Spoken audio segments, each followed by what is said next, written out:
Se existe uma ferramenta de autoconhecimento e aprendizado na vida, essa ferramenta se chama confronto. Não tem nada melhor do que quando você atinge um nível de maturidade para entender o quanto que um confronto pode te fazer bem, quanto que o ato de se sentir confrontado, a percepção de se sentir ou se ver confrontado pode te fazer bem. Você pode ser confrontado vendo um filme, lendo um livro, lendo um livro, conversando com alguém, ainda que essa pessoa possa não ter a menor intenção de te confrontar, porque às vezes acontece sem querer, simplesmente por algo que a pessoa tenha dito e você se sentiu confrontado. Se sentir confrontado, como eu disse anteriormente, é algo positivo. É lógico que para quem não está preparado e não tem essa percepção, vai levar para o lado pessoal, vai achar que a pessoa quis dar uma alfineta, vai encarar de diversas formas e que não condiz com esse verdadeiro ato de ser confrontado. É muito diferente quando alguém é irônico com você, tá tudo certo. Tem gente que não suporta ouvir uma ironia. Eu não digo nem ser ironizado, mas muitas vezes ouvir uma ironia. Porque a diferença às vezes é tênue entre uma ironia e um sarcasmo. E tem pessoas que já são mais escrachadas e rasgadas e são debochadas. Enfim, mas isso é outra coisa. Agora, ser confrontado é totalmente diferente. É quando alguém diz algo que vai totalmente contra ao que você acredita ou contra a maneira como você se comporta e como você conduz a tua própria vida, a tua perspectiva de lidar com situações mais complexas, menos complexas. Eu lembro que há muito tempo atrás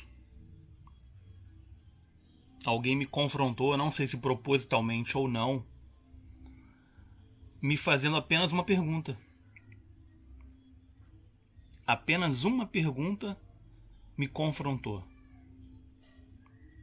E é importante fazer essa separação. Me confrontou, não me afrontou. Também tem isso. Tem pessoas que gostam de afrontar, porque essa é a natureza delas. Talvez elas tenham sido muito afrontadas durante a infância, ou sei lá, em algum tempo da vida. E aí elas repetem isso com outras pessoas. Afrontar é diferente. Quando você afronta, aí você tem que estar preparado, e logicamente que você não gosta, de ser afrontado de volta. Aí não dá muito certo. Afrontar, ser afrontado, pode se tornar um ciclo negativo na tua vida. Agora, confrontar, não.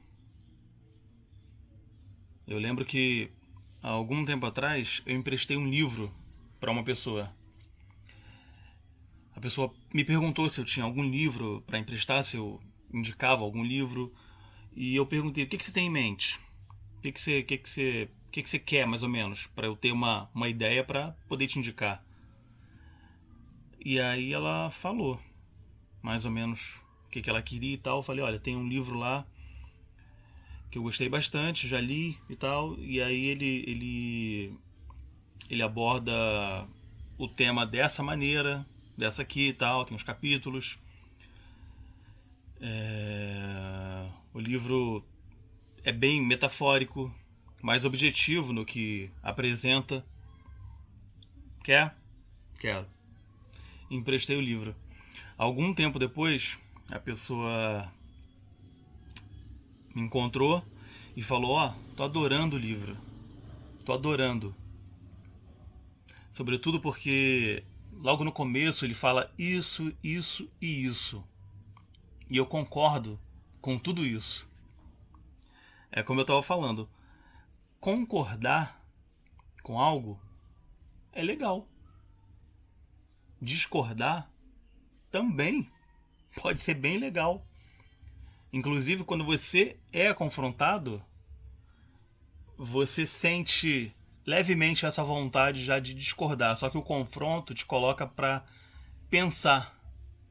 Pensar se você está agindo corretamente, se as atitudes que você toma são as melhores. Não comparando com ninguém, mas se você mesmo não poderia tomar melhores decisões. É isso que acontece quando você é confrontado. E aí ocorre que, algum tempo depois, não muito tempo, eu esbarrei com a pessoa e a pessoa falou: o livro, depois você pega comigo e tal, quando a gente se esbarrar eu vou te devolver. E eu falei assim: mas você já acabou de ler? Até daria tempo, mas se a pessoa tivesse lido muito rápido. Cada um, né, tem seu ritmo. A pessoa: não acabei de ler, mas eu parei porque tem uma página lá que tem umas coisas que eu não gostei muito, não concordo. Eu falei: tá bom, mas no meu eu falei: tá ok, tá tudo certo. Não tenho por que argumentar sobre isso. Mas no meu pensamento veio de cara o seguinte: eu falei: nossa, mas quanta fraqueza. A pessoa no momento adorou o livro, porque dizia coisas que ela concorda. E isso faz parte de um livro sobre autoconhecimento, um livro mais contundente, faz parte. Diferente de um romance. Mas acho que até um romance para uma pessoa fraca, a pessoa de repente tá numa pegada ali do romance que ela tá gostando, aí de repente a história vai para outro lado, ela discorda, vou parar de ler. E foi o que aconteceu. A pessoa, por discordar de determinados pontos do autor, que condizem ali com a própria trajetória de vida dele, a maneira como ele enxerga as coisas, como ele encara a vida, a pessoa não quis mais ler. Porque discorda. Tá bom. É um direito. Eu só acho que é uma chance que você joga fora de justamente ser confrontado, raciocinar, aprender, ter talvez outras perspectivas, outro prisma para olhar talvez a vida ou determinadas circunstâncias de uma forma diferente. É uma chance que você perde, sabe? Mas tá certo, é um direito de cada um.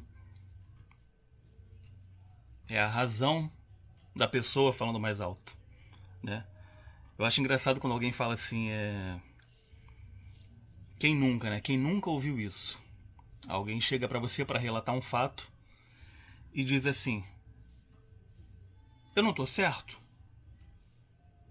É complicado dizer que alguém está certo, né? A gente tem uma tendência muitas vezes dizer que a pessoa está certa pela proximidade que nós temos com essa pessoa, mas a gente não vivenciou o fato, a gente não sabe do todo, a gente não sabe dos dois lados, a gente está ouvindo apenas um lado. Então, eu dizer que você está certo, que vai te deixar feliz, alegre, contente, é você que tem que saber se você está certo.